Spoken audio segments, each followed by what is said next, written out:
And that means you will not build any idol. You know, I went to somewhere and they have really nice artworks. Well, that's what they said. So I'm looking at it. And this the lady I'm working with is like, it's so intrigued about it. I said, do you know those are fallen angels?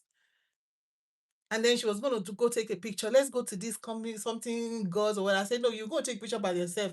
I'm not taking no picture there. I can take a picture of for you, but I'm not going to stand with you to take picture. That one is for sure. No idol worshiping, no imagery. Whether it's in our, because every artwork, I was telling her, I said, you know what?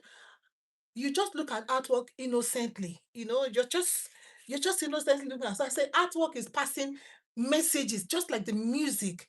Music passes messages. The movies, they are passing messages. All these pranks, all this YouTube, all these things, they are passing a message. When you talk about social engineering, that's what it is. Remember social media, the TV, the movies, the music, the hard work, they are passing a message. And I was looking at those things today. I was like, these are all fallen angels right here. You have to be sensitive in the spirit. The Lord Jesus have to open your eyes for you to see that you don't stand there and be admiring it and say how beautiful it is. No,